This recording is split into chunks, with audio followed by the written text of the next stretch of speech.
অভিযোগ বলতে আমার শ্বশুর মশাই 2011 সাল থেকে বিজেপির উনি কর্মী, খুবই পুরানো কর্মী। তো 2020-তে আমার বাড়িতে তৃণমূলের গুন্ডা বাহিনী, যাকে এক কথায় বলা হয়, আমাদের 129 নম্বর ওয়ার্ডের প্রাক্তন কাউন্সিলর অঞ্জন দাস, তার নেতৃত্বে আছে ভোলা সরকার, আরো অনেকেই আছে, সাঙ্গ পাঙ্গ যারা আছে, হঠাৎ আমাদের বাড়িতে আক্রমণ করে বাঁশের লাঠি, লোহার রড, ধারালো অস্ত্র দিয়ে। আমার শ্বশুর মশাইকে খোঁজেন, কেননা উনি 129 নম্বর ওয়ার্ডের 109 নম্বর বুথের বুথ প্রেসিডেন্ট ছিলেন।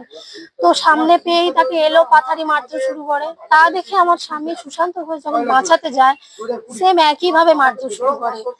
এই দেখে আমি, আমার অবিবাহিত ননদ, আমার বৃদ্ধ শাশুড়ি মা, আমরা যখন বাঁচাতে গেলাম, আমাদেরকে কোনো কথা না তোয়াক্কা করেই বিশ্রী ভাষা, অকথ্য ভাষায় গালিগালাজ শুরু করলো, আমাদের শ্লীলতাহানি করলো।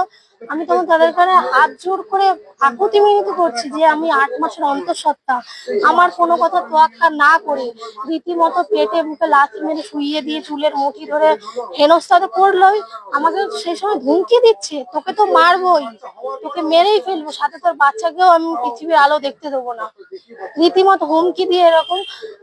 মানে দিনের পর দিন এত ফোনের পর ওর হুমকি আসতো। আমার শ্বশুরমশাই 2018 সালে নিজের স্ট্রোক হ্যাঙ্গিং অবস্থায় আমরা উদ্ধার করেছি, কোমাতে চলে গেছিল, 1 মাস উডল্যান্ডসে ভর্তি ছিল।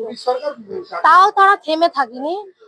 এই 2026 সালে 26শে এপ্রিল বিজেপির শেষ যেদিন মিছিল হয়, আমার বাড়ির সামনে এসে অকথ্য ভাষায় গালিগালাজ করছে এবং বলছে বসবাস তুলে দেবো।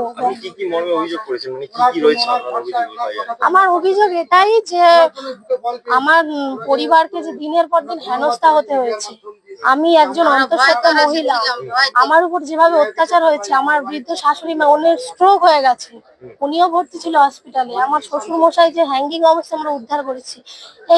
আমার দাবি একটাই, মাননীয় মুখ্যমন্ত্রীর কাছে আমার একটাই দাবি যে আমার পরিবারকে যেন ন্যায্য বিচার দেওয়া হোক।